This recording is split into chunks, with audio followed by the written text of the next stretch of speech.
Bonjour et bienvenue dans un nouvel épisode de India and Global Left. Si vous découvrez l'émission, n'oubliez pas de vous abonner. Pensez également à devenir membre YouTube, à nous soutenir sur Patreon ou à faire un petit don via le lien dans la description. Nous comptons sur vous. Consultez aussi notre page Substack, où nous publions des analyses approfondies sur des événements mondiaux. Sans plus attendre, permettez-moi d'accueillir notre invité du jour, Larry C. Johnson. Larry est un blogueur américain, commentateur politique et ancien analyste à la Central Intelligence Agency. Larry, bienvenue dans India and Global Left. Larry, welcome to India and Global Left. Merci d'être resté éveillé si tard pour m'accueillir, ou de vous être levé si tôt, selon le cas. Staying late, yes. Veillez tard, oui. Je pense qu'une bonne façon de commencer serait de vous demander quel genre de travail faisiez-vous à la CIA et qu'est-ce que cela vous a révélé sur la politique étrangère américaine. Je pensais que cela donnerait à nos téléspectateurs une idée de votre point de vue.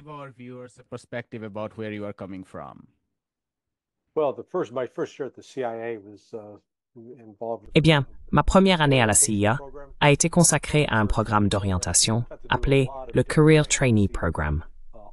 Nous avons donc eu l'occasion de faire beaucoup de choses différentes pour découvrir tous les aspects de la CIA. Vous savez, à l'époque, il y avait 4 directions. Donc nous avons été exposés à l'administration, à la science et à la technologie, au côté opérationnel et au côté analytique. À la fin de cette année, on m'a confié le poste d'analyste pour le Honduras, qui était alors l'une des principales priorités de la politique étrangère des États-Unis en raison de la guerre en Amérique centrale. J'ai donc pu voir de près comment la politique et le renseignement s'opposaient souvent, ou comment la politique guidait et orientait le renseignement. J'ai occupé ce poste pendant 3 ans. J'ai quitté la CIA en tant qu'analyste régional principal pour l'Amérique centrale. Puis je suis passé au département d'État. Donc si les gens pensent que la CIA est une machine bien organisée qui planifie tout parfaitement et anticipe les problèmes, ils se trompent. Connaissez-vous la bande dessinée Dilbert?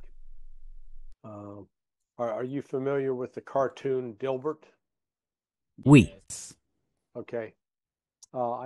D'accord. Je soutiens que, vous savez, la plupart des gens pensent à la CIA en imaginant Sean Connery ou Pierce Brosnan dans 007. Et je maintiens que la CIA ressemble bien plus à une bande dessinée de Dilbert. Et je pense que c'est une excellente image pour comprendre réellement la CIA.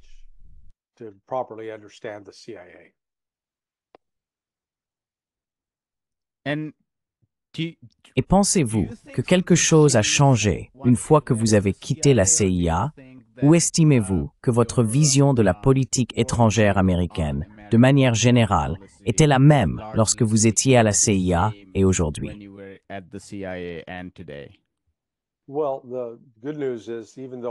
Eh bien, la bonne nouvelle, c'est que même si j'ai quitté la CIA et que je n'y travaillais plus quotidiennement, mes responsabilités continuent au département d'État et au bureau du coordinateur pour la lutte contre le terrorisme m'ont permis de rester impliqué. J'étais directeur adjoint pour la sécurité des transports, la formation à l'assistance antiterroriste et les opérations spéciales. J'ai donc continué à être en contact avec le personnel de la CIA et leurs activités. Ensuite, à partir de 1994 et jusqu'en 2016, j'ai participé à la rédaction de scénarios d'exercice sur le terrorisme ou la lutte antiterroriste. Là encore, cela signifiait que je détenais toujours des habilitations et que je travaillais encore avec le personnel de la CIA. J'ai donc pu observer comment ils continuaient à se comporter. Si je devais dire quelque chose, c'est que la situation s'est nettement aggravée par rapport à l'époque où j'y étais, en ce qui concerne la politisation et le manque d'indépendance dans la production d'analyses de qualité.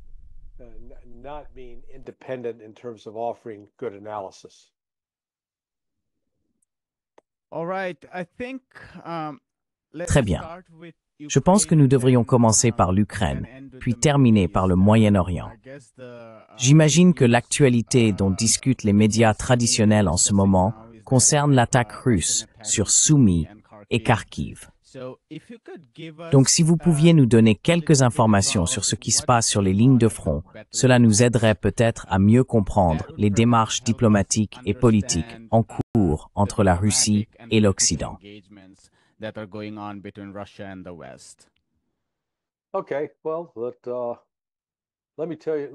D'accord, laissez-moi vous résumer la situation.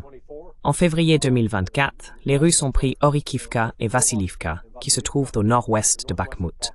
En avril 2024, ils ont pris Ocheretin, qui est dans le Donetsk, ainsi que Novomikhailivka.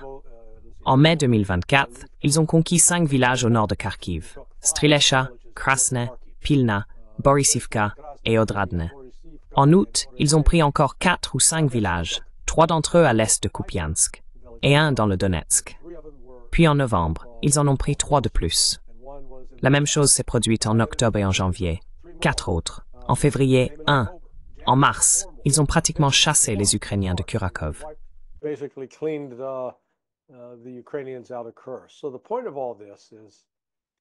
Donc, le point de tout cela, c'est que si l'on regarde les 16 derniers mois, la Russie n'a jamais été repoussée ou contenue à aucun moment sur l'ensemble de la ligne de contact. La Russie a continué d'avancer sur toute la ligne de contact. L'Ukraine, en revanche, n'a pas lancé une seule offensive qu'elle ait pu maintenir. Oui, ils se sont précipités sur Kupiansk en août dernier. Ils détenaient le plus de territoire au 15 septembre. Puis, à partir de ce moment-là, ils ont commencé à perdre du terrain. Ils ont perdu un nombre énorme de soldats, une quantité énorme d'équipements. Donc l'Ukraine est en train de perdre la guerre. Et à mesure qu'ils perdent la guerre, l'Occident devient de plus en plus désespéré et essaye donc de s'emparer d'événements comme cette attaque a soumis aujourd'hui et de faire croire que c'est quelque chose d'important.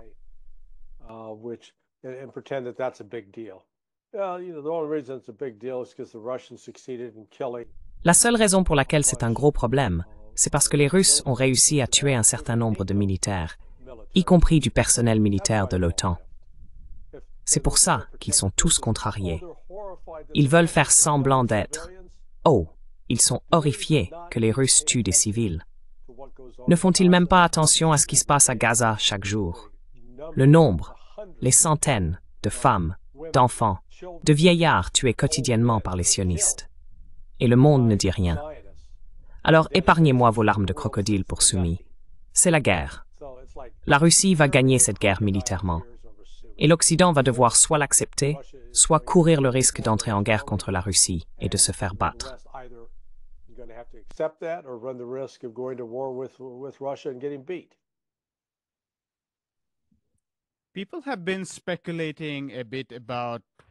Les gens ont un peu spéculé sur les raisons pour lesquelles le président Trump a entamé les discussions de normalisation avec la Russie. L'une des choses qui a été dite, c'est que, parmi d'autres raisons, il a réalisé ou admis que la Russie est en train de gagner sur le champ de bataille. C'est l'une des nombreuses raisons qui auraient été prises en compte. Qu'est-ce qui fait que les Européens ne voient pas cela? Parce que nous entendons maintenant le chancelier allemand Scholz parler d'envoyer leur système de missiles. Est-ce le Taurus?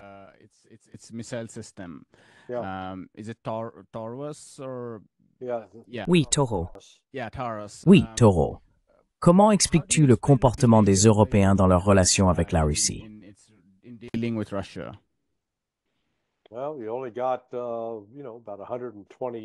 Eh bien, il n'y a qu'environ 120 ans de mauvaises relations entre eux.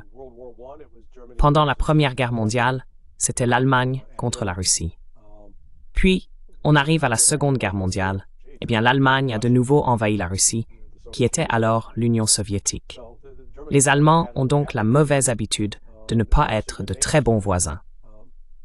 La Russie, surtout depuis la chute de l'Union soviétique, a fait tout son possible pour entretenir une relation pacifique, non militaire, entièrement diplomatique avec l'Occident. Et l'Occident a refusé catégoriquement de s'engager avec elle de cette manière. Donc vous savez, en ce moment, les Européens sont complètement déconcertés. Ils paniquent. Ils ne savent pas quoi faire.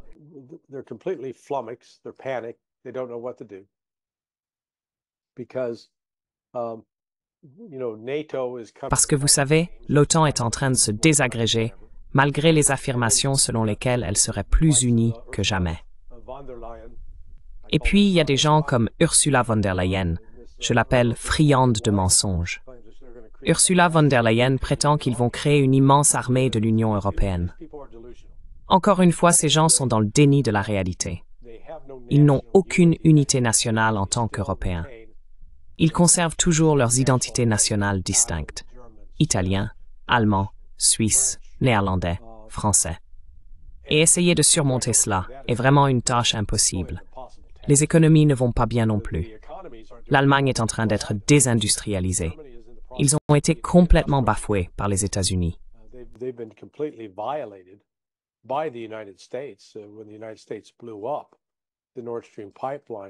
Lorsque les États-Unis ont fait exploser le gazoduc Nord Stream, ils ont coupé l'Allemagne d'une source de gaz bon marché. En conséquence, des industries ferment en Allemagne et déménagent aux États-Unis. Nous avons donc cette grande animosité envers la Russie. Et franchement, si, laissons-moi le dire ainsi, si la Russie se comportait envers l'Occident comme l'Occident se comporte envers la Russie, si la Russie nous faisait cela, nous considérions cela comme un acte de guerre. La Russie, selon le droit international, aurait parfaitement le droit de commencer à bombarder des bases, des installations militaires en Allemagne, en France, en Italie, en Espagne. Mais Poutine ne cherche pas à étendre la guerre. Il veut la contenir, mais ils vont mettre fin à la menace nazie qui existe en Ukraine. C'est aussi simple que cela.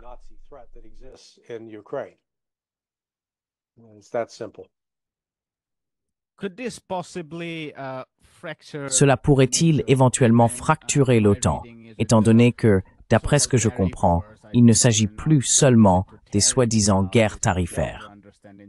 Je pense que cela ne se limite plus aux droits de douane aujourd'hui. Il faudrait mieux appréhender cela en termes géopolitiques. Selon moi, ce qui se passe, c'est un déplacement de l'intérêt américain vers l'Asie de l'Est au détriment de l'Eurasie. Et si cela est vrai, alors il semble y avoir une fracture massive au sein de ce qu'on appelle l'Occident.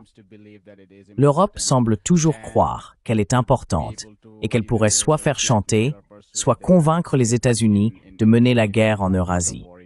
Mais l'administration à la Maison-Blanche semble obsédée par la Chine en Asie de l'Est. Comment percevez-vous la relation entre les États-Unis et l'Europe et l'avenir de l'OTAN à l'avenir?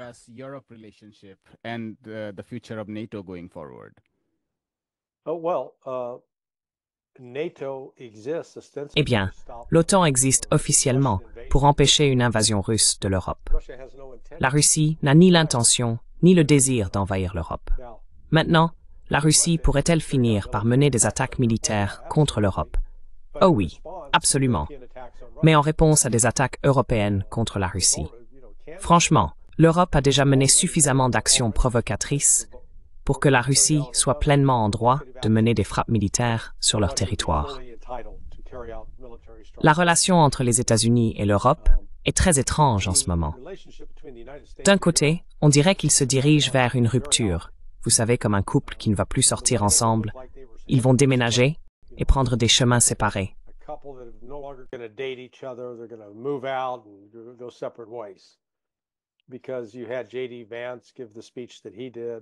Parce que vous avez eu J.D. Vance qui a prononcé le discours qu'il a fait, et Pete Hanks devant les ministres de la Défense. Ils ont essentiellement dit, « Eh bien, vous savez, vous êtes dysfonctionnel en interne, vous êtes un État autoritaire, vous n'autorisez pas la liberté d'expression, et vous devez prendre vos responsabilités pour gérer la Russie. » Mais rien que la semaine dernière, on a vu l'affirmation suivante. Oh mon Dieu, les Ukrainiens ont capturé 2 soldats chinois. Ces Chinois, ils combattent maintenant pour la Russie en Ukraine. Eh bien, le langage utilisé par le département d'État, puis celui utilisé par Kaja Kallas, la ministre des Affaires étrangères de l'Union européenne, était exactement le même. C'était un message coordonné.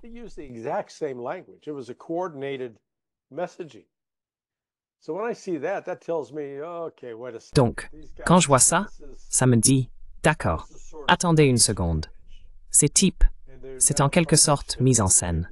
Et maintenant, ils essaient de rejeter la faute sur la Chine. Et tout cela faisait partie, je crois que cela fait partie de l'effort plus large de Trump pour isoler la Chine et s'en prendre à elle sur le front du terrorisme d'une manière qui ne vise aucun autre pays. Et l'OTAN a laissé entendre qu'elle devait également réorienter son attention vers la Chine. Donc, la Russie est juste. Je pense que la Russie est un obstacle désagréable sur leur chemin, parce qu'en réalité, ils continuent d'insister sur le fait que la Chine est la véritable menace. Il faut donc prendre du recul et se demander objectivement, combien de bases militaires la Chine a-t-elle construites à l'étranger?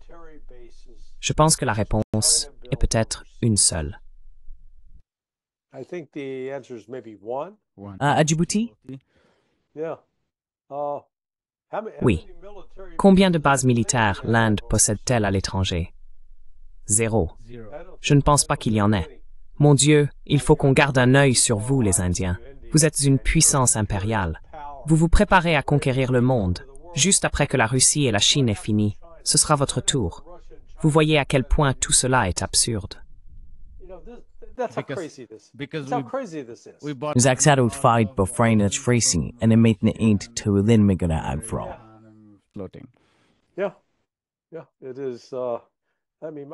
Oui, c'est vrai. Je veux dire, mon Dieu, Dave, tu sais, l'Inde entretient des relations avec la Russie depuis l'époque de l'Union soviétique. Tu sais, ma femme, quand elle était en première année d'université en 1972, donc c'était en janvier 1973, elle a fait un semestre d'hiver. Ils ont voyagé en Inde et elle a passé quelques semaines à Delhi. Elle a vécu avec la famille de l'ancien Premier ministre, Lal Bahadur Shastri. Et elle était là pour l'anniversaire de sa mort. Et si tu te souviens, Lal Bahadur Shastri est mort d'une crise cardiaque alors qu'il était à Moscou pour affaires. L'Inde a toujours eu des relations étroites avec les Russes.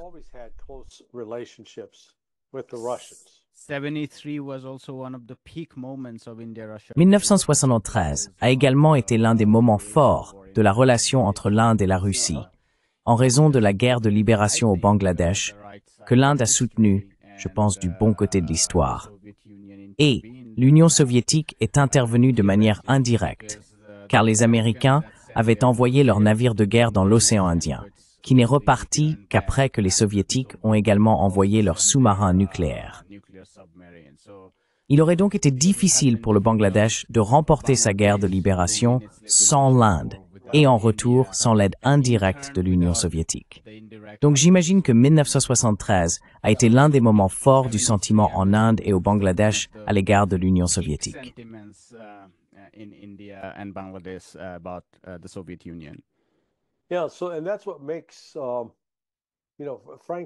Oui, et c'est justement ce qui rend la situation, vous savez, franchement, parce que je veux élargir la discussion au-delà de la Chine et de la Russie pour inclure aussi l'Inde au sein des BRICS. Les gens de mon côté de l'Atlantique ne comprennent pas ou ne saisissent pas l'importance de ce qui se passe. Ils continuent d'utiliser cette version caricaturale, selon laquelle « Oh, l'Inde et la Chine ne pourront jamais s'entendre ». Ils seront toujours en conflit à cause des différends au Cachemire.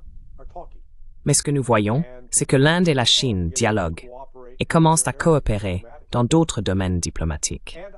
Et je pense qu'il y a une prise de conscience croissante que les États-Unis ne sont qu'un sacré tyran. Nous sommes comme un conjoint violent, ou le père ivre. Dieu vous aide, quand papa rentre ivre, il va commencer à frapper les enfants. Et il y a vraiment une attitude paternaliste où les États-Unis disent « Oh, regardez tous ces gentils petits gens de couleur ».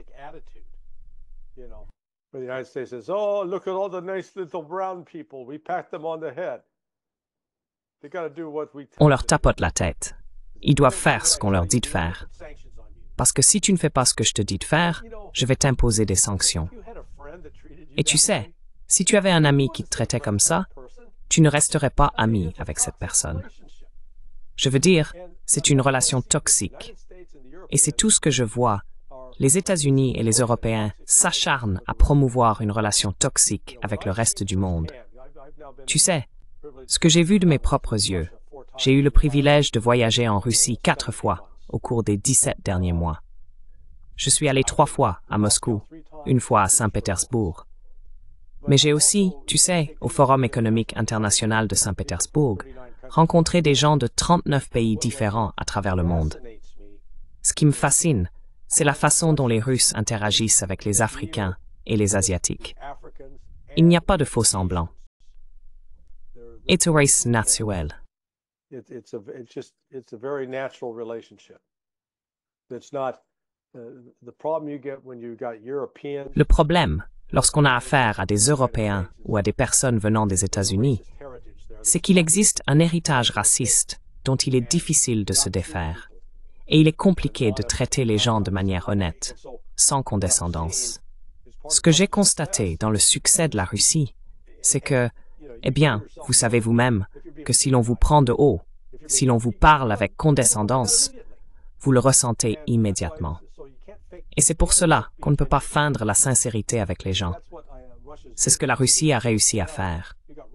Aujourd'hui, la Russie, l'Inde et la Chine coopèrent de façon bien plus étroite, cherchant ensemble des solutions économiques, diplomatiques, voire militaires. Parce qu'honnêtement, il n'y a aucune raison pour que l'Inde ne soit pas un membre permanent du Conseil de sécurité des Nations Unies.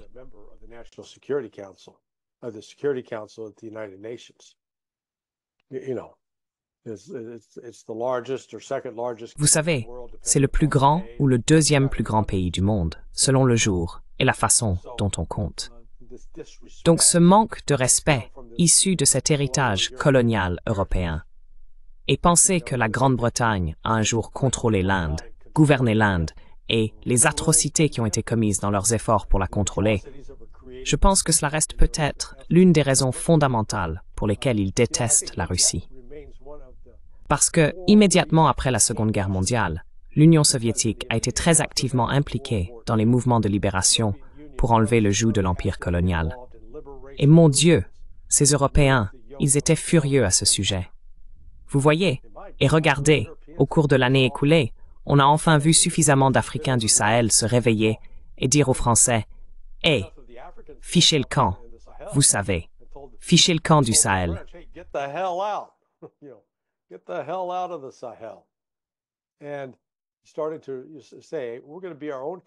Et ils ont commencé à dire « Nous allons devenir notre propre pays. Nous n'allons pas être redevables à l'Occident. Voilà ce qui se passe. » Et une partie de la stratégie américaine ici consiste, et j'ai entendu des gens me le dire, à penser que la Russie ne va pas rester dans cette relation avec la Chine. Il y a trop de déséquilibre. La Russie est le partenaire de seconde zone. Ou bien, vous ne voulez pas traîner avec ces Chinois jaunes. Là, on voit apparaître le racisme. Ou encore, la Chine est un État communiste. Les bêtises s'accumulent. Et ils croient vraiment pouvoir détacher la Russie de la Chine. Quand j'étais avec le ministre des Affaires étrangères, Sergueï Lavrov, il y a 3 semaines, en l'interviewant un lundi, tout comme maintenant, je lui ai directement posé la question sur cette conviction américaine qu'il pourrait séparer la Russie de la Chine. Et il a simplement ri en disant non. Est-ce une fois? Les Américains ne comprennent pas ce qui se passe.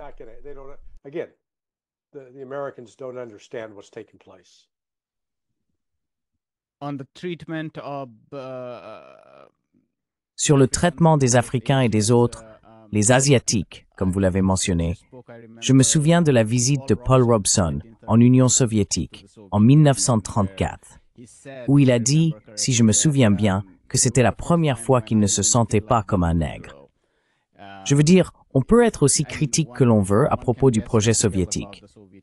Nous, à gauche, le sommes certainement, mais je pense qu'il y avait ces éléments qui distinguaient clairement les soviétiques.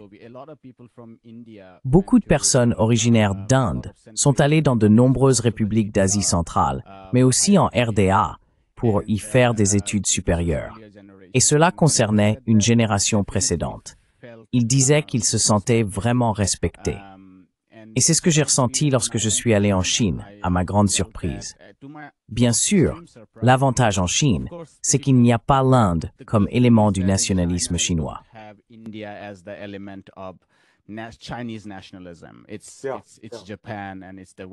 C'est le Japon et c'est l'Occident.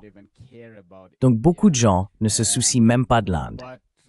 Mais le genre de respect que j'ai reçu là-bas en tant qu'Indien m'a beaucoup surpris car nous n'avons pas beaucoup de raisons d'être respectés, surtout maintenant que nous sommes devenus si nationalistes hindous et que nous ne jouons pas un très bon rôle à l'international, même si peut-être que nous sommes quelque part dans la balance. Mais les Chinois étaient extrêmement respectueux.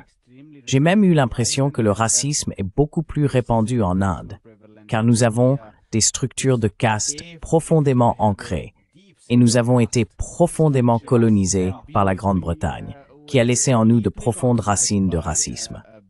Donc vous savez, il y a une grande conscience de la couleur en Inde, ce que je ressens clairement comme n'étant pas le cas en Chine. Je ne suis jamais allé en Russie, mais je peux comprendre ce que vous dites.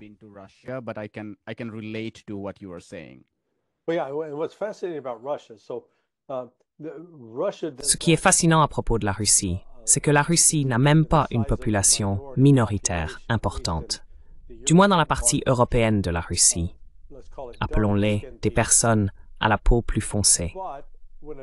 Mais lorsqu'une personne à la peau plus foncée apparaît, elle n'est pas traitée comme une curiosité. On ne la traite pas comme si c'était « Oh mon Dieu, qu'est-ce que c'est ?» C'est intéressant. Vous savez, quand on a grandi dans une société comme la mienne, où les gens étaient catégorisés selon la couleur de leur peau, et qu'en vertu d'une certaine couleur de peau, ils étaient considérés comme des esclaves, comme pas intelligents, comme quelqu'un destiné à être un serviteur. Et je pense que le point que vous soulevez à propos du système de caste en Inde, eh bien, vous savez, en ce qui concerne les Britanniques, je ne suis pas sûr de savoir ce qui est spécial en premier, la poule ou l'œuf, et qui porte la plus grande part de responsabilité.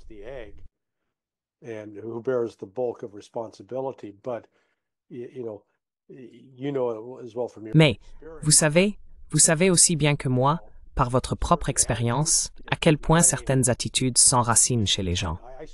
Je l'ai vu en Amérique centrale, au Guatemala en particulier. Là-bas, appelons-les les Latinos, ceux qui sont venus et se sont associés aux Espagnols d'Espagne, considéraient les Indiens, vous savez, les Indiens mayas, comme des sous-hommes. Et le critère n'était pas tant basé sur les caractéristiques physiques, c'était leur façon de s'habiller. S'ils s'habillaient en Indien, ils étaient considérés, vous savez, comme n'étant pas vraiment des êtres humains dignes.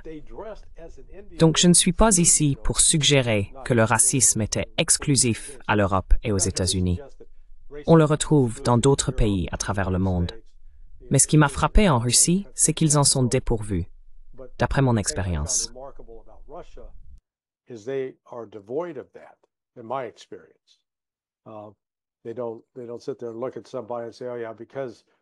Ils ne s'assoient pas là à regarder quelqu'un en disant « Ah oui, à cause de la couleur de ta peau ou de ce que tu portes, tu es exclu, tu ne peux pas entrer, tu dois rester dehors. » C'était bien plus accueillant. Et cela, je pense, honnêtement, c'est ce qui aide les BRICS à se développer. Cette attitude chez les Russes a un effet d'entraînement sur les autres membres des BRICS. Et cela séduit certainement des pays comme le Vietnam et l'Iran, qui commencent à se dire « Vous savez, c'est quelque chose dont nous pouvons faire partie. » L'Indonésie aussi. Ils voient que dans les BRICS, ils sont traités en égaux. Ils ne sont pas traités comme des subordonnés, comme des serviteurs qui doivent apporter le café et les biscuits au maître.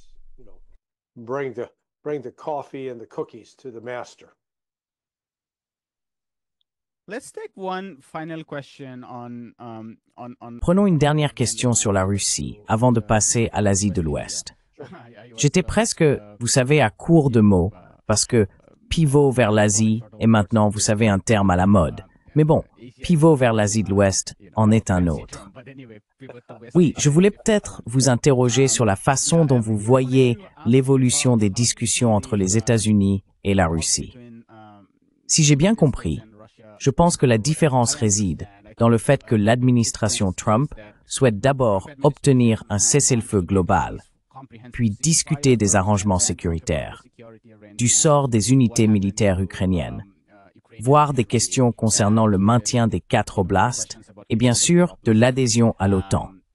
Mais il me semble que, du côté russe, ces 4 ou 5 conditions doivent d'abord être réglées puis ils accepteraient un cessez-le-feu. Je me demande donc ce que vous pensez de la normalisation des discussions entre la Russie et les États-Unis. Between Russia and United States.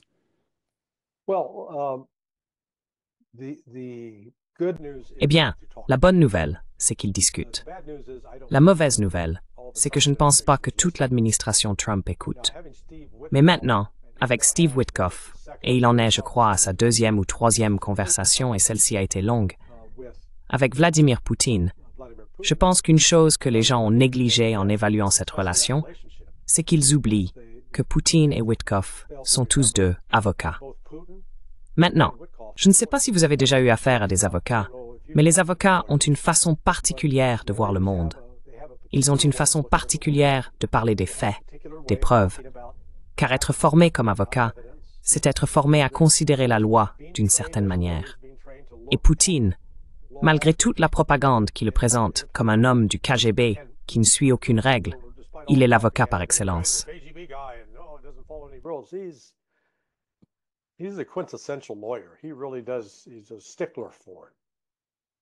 Il est vraiment comme ça. Il est très pointilleux là-dessus. Donc, de ce point de vue, je pense que Witkoff et lui peuvent en fait avoir des conversations assez productives. Le problème survient lorsque Witkoff revient aux États-Unis et fait un compte-rendu à Trump. Il parle donc à Trump, et je pense que J.D. Vance, le vice-président, dit oui, il soutient Witkoff. Et je soupçonne que Tulsi Gabbard aussi. Mais Trump a autour de lui ses têtes dodelinantes, Marco Rubio, Pete Hegseth, le secrétaire à la Défense, et puis ce Keith Kellogg, ancien général, qui sont des néoconservateurs purs et durs. Et bon sang, ils ne veulent rien épargner à la Russie. Ils n'écoutent donc pas vraiment et ne comprennent pas ce que la Russie a dit. Il y a eu 2 propositions de paix sur la table.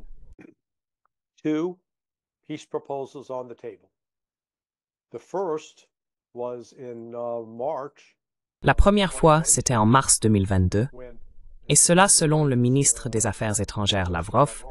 Je l'ai entendu directement de sa bouche. Il a dit que lors de leur rencontre avec la délégation ukrainienne en Turquie en mars 2022, l'accord sur lequel la Russie avait donné son aval avait en réalité été apporté dans la salle par l'Ukraine. C'était donc l'accord de l'Ukraine. En gros, l'Ukraine allait accepter de réduire ses forces armées à un certain niveau. Donetsk et Luhansk resteraient en Ukraine, mais bénéficieraient d'un traitement spécial et leurs droits seraient respectés. Eh bien, l'Occident est intervenu et a dit à l'Ukraine, « Il est hors de question que vous signiez cela. Arrêtez. » Ils ne l'ont pas signé, et ensuite, la guerre a éclaté.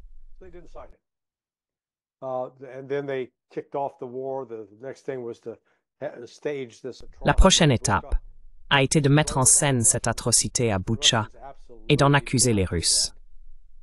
Les Russes n'ont absolument pas fait cela. Nous avons des témoignages oculaires de travailleurs humanitaires français affirmant que ce sont les Ukrainiens qui plaçaient les corps dans la rue. Ils étaient comme en train de décorer un plateau de cinéma pour faire croire qu'il s'agissait d'une atrocité commise par la Russie. Ensuite, on arrive à juin 2024. Il y a environ 1 an, Poutine s'est adressé aux hauts responsables du ministère des Affaires étrangères et a dit « Bon, voilà la situation maintenant. Nous avons déjà eu les élections et le référendum à Zaporizhia et Kherson. Donetsk et Luhansk ont tous accepté de devenir et sont désormais membres de la Fédération de Russie. Ce sont des oblasts individuels qui font partie de notre grande nation.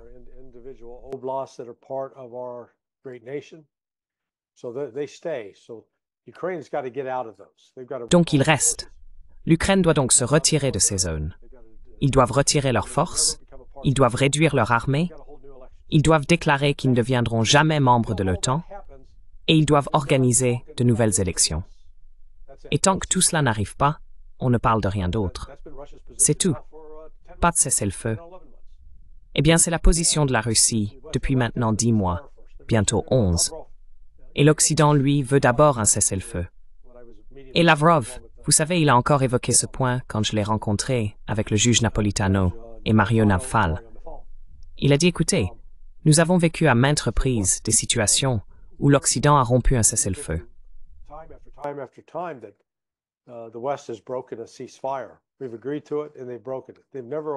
Nous avons accepté l'accord et ils l'ont rompu. Ils n'en ont jamais respecté un seul. Ils ont violé chaque accord. Donc, nous n'avons pas confiance en cela. Nous devons d'abord voir les actes. C'est pourquoi je pense que ce qui nous attend maintenant, c'est que si Trump ne conclut pas rapidement un accord et ne reconnaît pas immédiatement que la Crimée, Donetsk, Luhansk, Zaporizhia et Kherson sont russes et ne retourneront jamais à l'Ukraine, alors la Russie poursuivra la guerre. Ils finiront par prendre Kiev, ils prendront Odessa et ils s'empareront de plus de territoire. Donc en ce moment, l'Ukraine pourrait perdre 25% de son territoire. Quand la Russie en aura fini, 45% seront sous contrôle russe.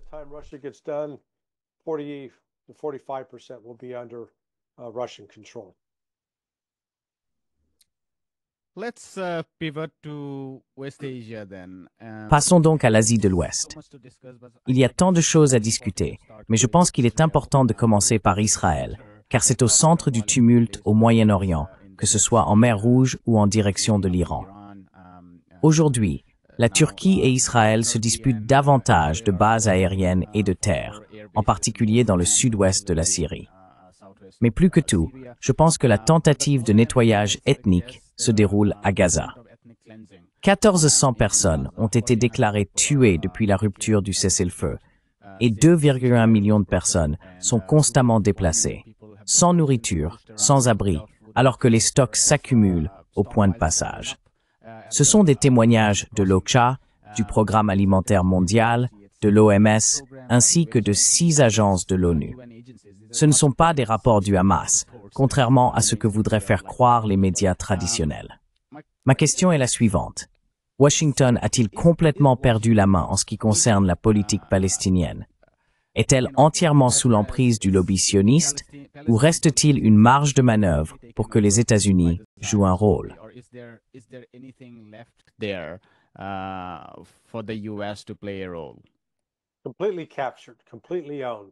Totalement capturé, totalement contrôlé. Je veux dire, c'est très simple.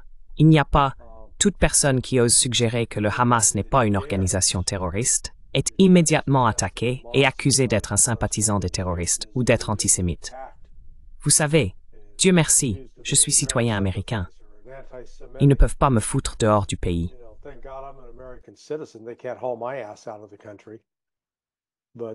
Êtes-vous naturalisé ou né aux États-Unis?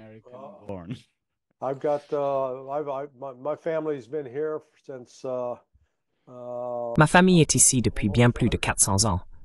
Donc je revendique d'être un Américain de souche. J'ai des générations nées ici et j'ai eu 28 ancêtres qui ont combattu pendant la Révolution américaine. Donc oui, je suis ici depuis un moment. Le soutien écœurant et criminel de mon gouvernement au génocide que mène Israël, c'est un crime non seulement contre l'humanité, mais aussi contre Dieu. S'il existe un être sacré, s'il y a un créateur, c'est une offense. Je pense qu'il faudra une catastrophe. Un scénario serait que les États-Unis décident d'attaquer l'Iran et qu'en attaquant l'Iran, ils finissent en réalité par perdre cette guerre.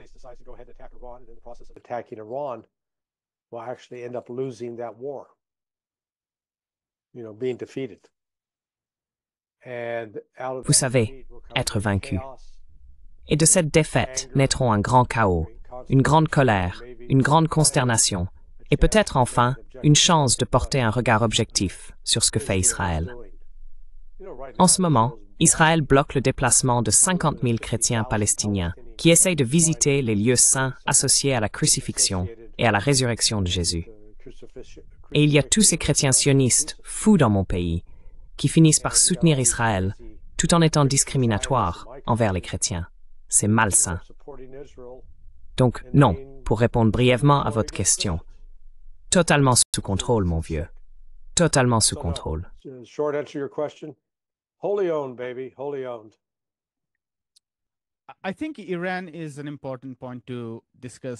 Je pense qu'il est important de discuter de l'Iran ici, étant donné que mon impression est que même si l'administration Trump est entièrement composée de faucons anti-Iran, je veux dire de Steve Woodcock, l'envoyé principal, à tous les autres, Il me semble que les Américains ne sont pas très enclins à envisager des choses comme un changement de régime.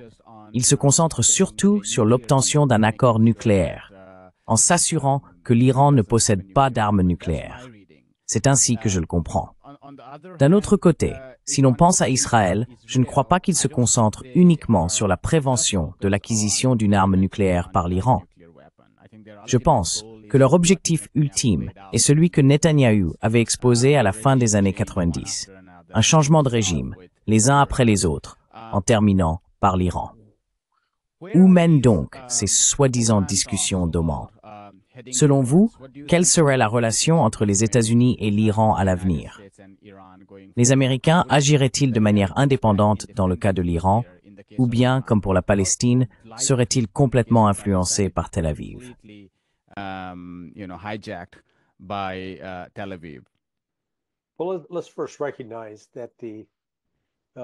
Eh bien, reconnaissons d'abord que l'inquiétude concernant l'Iran qui obtiendrait une arme nucléaire, qui posséderait une arme nucléaire, c'est un faux prétexte, c'est-à-dire que c'est une excuse. Ce n'est pas la véritable raison de l'inquiétude à propos de l'Iran. Parce que si l'Iran, certes, ils n'ont pas une seule arme nucléaire, mais si, disons, ils n'avaient même pas de programme de recherche sur l'énergie nucléaire, les États-Unis et Israël trouveraient une autre raison de les détruire, de les démanteler. Ils ne veulent pas que les mollahs, les religieux, dirigent l'Iran. Donc, le guide suprême là-bas, c'est l'ayatollah Khamenei. Cependant, ils ont aussi mis en place, si l'on veut, une sorte de gouvernement laïque. Vous savez, il y a ces deux pouvoirs qui coexistent en quelque sorte côte à côte. Le contrôle religieux, mais aussi un gouvernement laïque.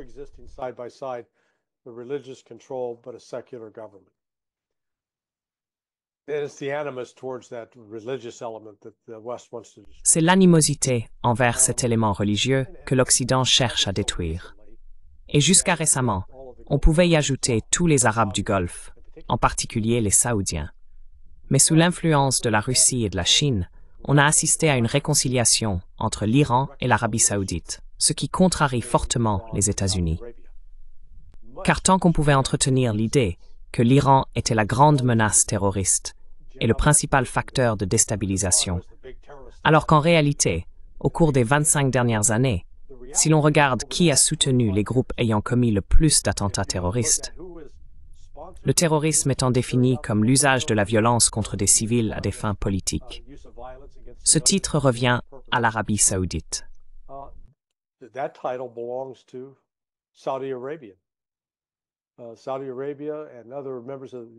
L'Arabie saoudite et d'autres membres de la communauté arabe du Golfe ont été des financiers clés d'Al-Qaïda et de l'État islamique.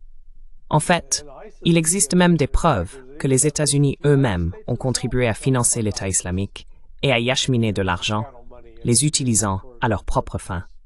L'Iran a combattu l'État islamique et lutté contre le terrorisme islamique radical. L'affirmation selon laquelle le Hamas serait une grande organisation terroriste est un mensonge. C'est un mensonge prouvable. Il suffit d'aller sur le site du ministère israélien des Affaires étrangères. Ils ont enregistré chaque attaque de Palestiniens contre des Israéliens ou des étrangers en Israël depuis août 2000. Chaque attaque.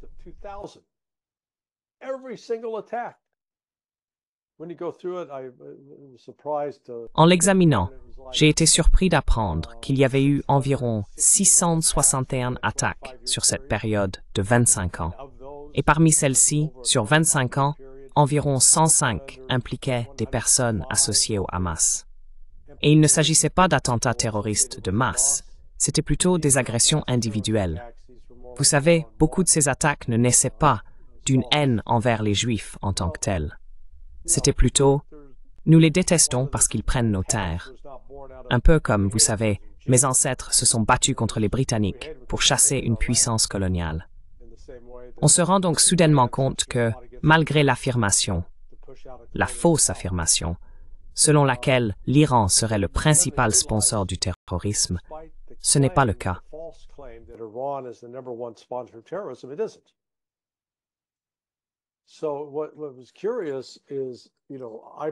Ce qui était curieux, c'est que j'ai présenté 3 scénarios possibles de ce qui aurait pu se passer samedi. Et c'est mon scénario numéro 2 qui s'est réalisé. Ils se sont rencontrés, les discussions ont été cordiales, et ils ont convenu à la fin de se revoir dans la semaine. Maintenant, voici le problème. Auparavant, la position de négociation de Trump était que l'Iran devait non seulement arrêter d'enrichir de l'uranium, mais aussi mettre fin à son programme nucléaire dans son ensemble, même à des fins pacifiques. Il devait se démilitariser, détruire leur importante force de missiles et cesser tout soutien et toute relation avec le Hamas, le Hezbollah et les Houthis. Eh bien, l'Iran ne va pas faire ça. Ils ne sont pas fous. Well, Iran's not going to do that. They're not insane. They're not suicidal. Ils ne sont pas suicidaires. Ils ont dit « Non, nous allons garder nos systèmes d'armes et nous continuerons à traiter avec les groupes de notre choix en tant que nation souveraine. » Mais la concession qu'ils sont prêts à faire est d'abandonner tout programme qui leur permettrait de fabriquer une arme nucléaire. À cette fin, ils ont signé, le 17 janvier, un accord avec la Russie sur un arrangement global de sécurité stratégique. L'un des articles, je crois que c'était l'article 26, stipule que la Russie et l'Iran coopéreront en matière de non-prolifération. Eh bien, cela signifie que l'Iran ne construit pas d'armes. Car s'il le faisait, la Russie dirait « Oh, attendez une seconde, c'est de la prolifération. » Ça n'arrivera pas. Oh, wait a second, that's proliferation, not going to happen. So if Trump accepts the deal, Donc, si Trump accepte l'accord, où la Russie et la Chine agissent comme garants, car rappelons-nous que, lors des 2 premières semaines de mars, la Russie, la Chine et l'Iran menaient des exercices militaires conjoints dans le Golfe. La semaine suivante, les ministres des Affaires étrangères, ou leurs représentants, se sont réunis à Pékin, Russie, Iran, Chine. Et puis, tout juste la semaine dernière, ils se sont à nouveau réunis à Moscou, Russie, Iran, Chine, pour discuter des négociations avec l'Occident, de la manière d'obtenir un accord et du type de soutien sur lequel l'Iran pouvait compter de la part de la Russie et de la Chine. Witkoff rapporte cet accord à Trump. Donc, les scénarios sont simples. so their scenarios are simple. If Trump accepts the outlines of that deal, Si Trump accepte les grandes lignes de cet accord, alors Witkoff reviendra et ils en discuteront les détails, probablement en impliquant des pays comme la Russie et la Chine, peut-être une autre nation européenne, afin qu'il puisse y avoir un processus de vérification pour confirmer qu'en effet, l'Iran a abandonné toute partie d'un programme nucléaire pouvant être utilisé pour fabriquer une arme nucléaire. Ce serait l'issue idéale. Cela ne mettra pas fin au problème de la situation du peuple palestinien, mais cela écartera, pour l'instant, le risque de guerre nucléaire. Est-ce que je pense que c'est probable? Non, je pense que c'est peu probable. Je pense que le deuxième scénario est plus probable, à savoir que Witkoff se verra dire « pas question ». Ils doivent accepter ces autres conditions. Et donc, vous retournez lui transmettre cela en personne. Par qui cela a-t-il été dit? Netanyahu? Netanyahou, Trump va subir des pressions de la part de Netanyahou. Il va subir des pressions de la part de Myriam Adelson, la riche donatrice juive. Il va subir des pressions de la part de Marco Rubio, de Michael Waltz, de Pete Hegseth. Vous savez, il y aura donc des membres du Congrès, Mike Huckabee, vous voyez. Donc il y a beaucoup de républicains qui lui diront « Mais qu'est-ce que tu fais? Attends une seconde. » Et donc dans le deuxième scénario, Witkoff retourne annoncer la mauvaise nouvelle aux Iraniens. Et les Iraniens disent « Hors de question, nous n'allons pas faire ça. Nous n'accepterons pas cela. » Et les négociations échoueront. Et alors nous serons en route vers la guerre. Un troisième scénario, c'est qu'ils ne vont même pas, ils annulent les négociations.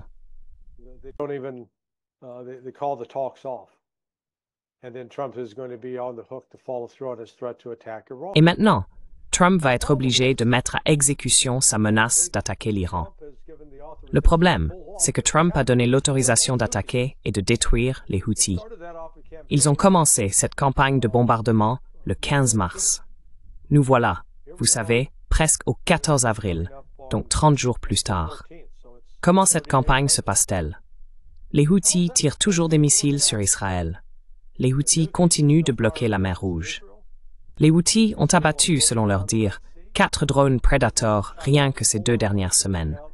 Et les États-Unis continuent de bombarder et de tuer des civils en territoire Houthi, au Yémen, sans rien accomplir.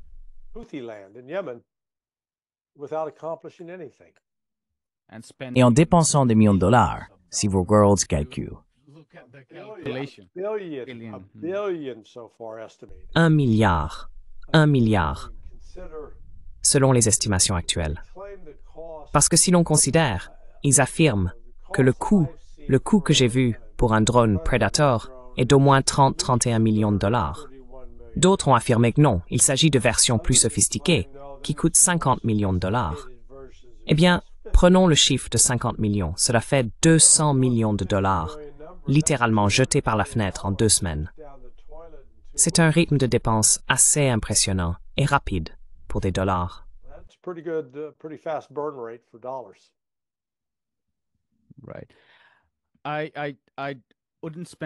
D'accord. Je ne passerai pas beaucoup de temps sur le Yémen. Je viens d'avoir une interview complète avec Hélène Lechner, où nous avons discuté des divisions politiques internes du Yémen, etc. Donc si je pouvais rapidement vous interroger sur la Syrie, puisque vous avez évoqué le soutien des États-Unis aux forces islamistes radicales. Je pense que c'est en Syrie que les soupçons sont les plus forts, car en Irak, ils ont eu du mal avec le soulèvement sunnite. Je parle de 2005, 2006, juste après l'invasion. Mais l'endroit le plus suspect, c'est la Syrie. Il y a ces discussions en Azerbaïdjan, je ne sais pas si vous suivez, entre la Turquie et Israël.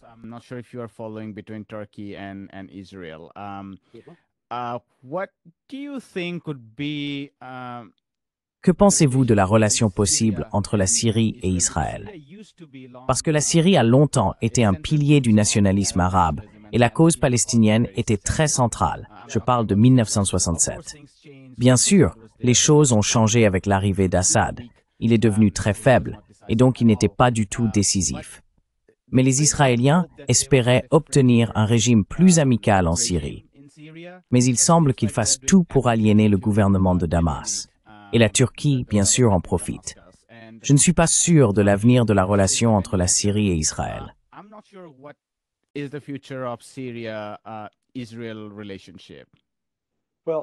Eh bien, commençons peut-être par reconnaître que la Syrie n'est même plus vraiment un pays. D'accord?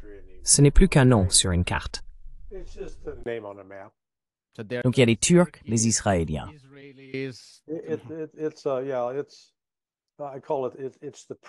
Oui, j'appelle ça la sous-fifre de prison, partagée par la Turquie, Israël et les États-Unis. Al-Shara, anciennement connu sous le nom d'Al-Jolani. Je ne sais pas si tu comprendras cette référence culturelle, mais j'aime l'utiliser parce qu'elle illustre vraiment ce qui est arrivé à Jolani. Est-ce que tu connaissais une émission de télévision appelée Queer Eye for the Straight Guy? Non. Donc aux États-Unis, il y avait cette émission de télévision où 4 hommes homosexuels, l'un était un excellent chef, un autre un expert en fitness, un autre un spécialiste du design qui savait comment bien aménager une maison, et un autre encore était un grand cuisinier. Ces 4 homosexuels allaient trouver un homme hétérosexuel qui était complètement perdu, en surpoids, mangeait mal, vivait dans un endroit affreux, et ils intervenaient pour une transformation totale. À la fin, l'homme était bien habillé, avait fière allure et savait cuisiner des plats incroyables. Voilà, c'est Jolani. Ils ont fait un relooking façon Queer Eye à Jolani, l'ancien chef d'Al-Nosra, qui s'est ensuite séparé pour former Hayat Tahrir al-Sham. Vous savez, il était peut-être un agent de la CIA depuis le début, dès ses premiers jours dans l'EI.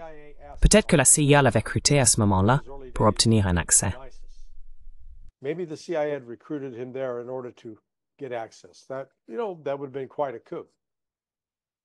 Cela aurait été un véritable coup d'éclat.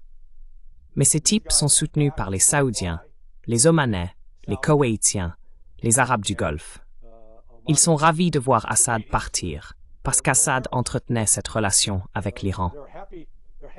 Ce qui est vraiment ironique dans tout cela, c'est que lorsque le gouvernement de Bachar al-Assad était en place, dans les sphères militaires et du renseignement de son gouvernement, les Israéliens avaient des espions dans chacune d'elles. Ils savaient donc exactement ce qui se passait. Ils savaient précisément ce que la Syrie faisait avec l'Iran. Maintenant que Bachar est parti et que ses institutions ont disparu, Israël n'a plus l'accès aux renseignements qu'il avait autrefois, mais il a acquis plus de territoire temporairement, et la Turquie a aussi du territoire. Al-Shara n'est là que comme une figure de proue, rien de plus. Al-Shara is just, he's there as a figurehead, nothing more. He has no political power. He doesn't. Il n'a aucun pouvoir politique. Il ne représente même pas. Il existe des groupes tribaux partout en Syrie. Ces groupes tribaux conservent encore énormément de pouvoir, mais celui-ci reste limité à leurs régions respectives. À ce titre, c'est au mieux un pays balkanisé, et la Turquie et Israël se disputent le contrôle de certaines zones. La Turquie a un certain avantage, parce qu'elle est plus grande qu'Israël, possède une armée plus importante, et Israël, franchement, est surmené. Israël n'a pas la structure de force nécessaire pour imposer des missions de maintien de la paix en Syrie, ainsi qu'au sud du Liban, en Cisjordanie et à Gaza.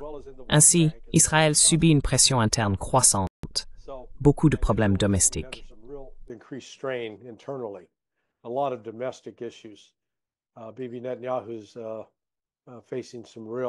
Bibi Netanyahou fait face à de très fortes oppositions.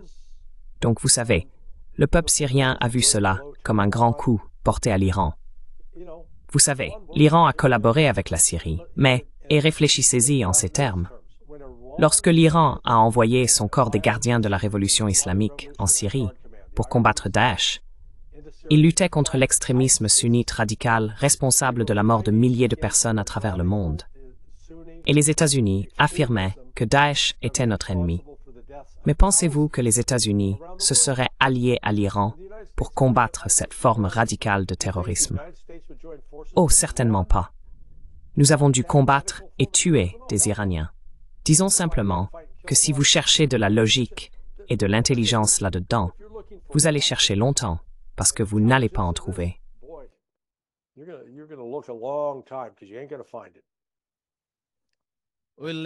Nous allons en rester là. C'était Larry Johnson, ancien analyste de la CIA, qui se joint à India et à la gauche mondiale. Larry, merci beaucoup pour votre temps. Eh bien, je vous remercie pour l'invitation. Merci. Très bien. Bonjour, je m'appelle Ayushman. Avec Jyotishman, nous avons lancé cette plateforme. Depuis 2 ans, nous essayons de créer du contenu pour les forces de gauche et progressistes.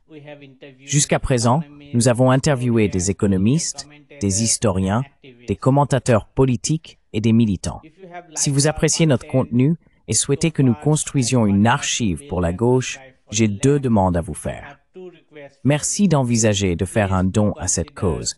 Le lien se trouve dans la description ci-dessous. Si vous ne pouvez pas le faire, ne vous en faites pas.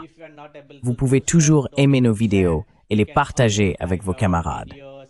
Enfin, n'oubliez pas d'appuyer sur le bouton d'abonnement.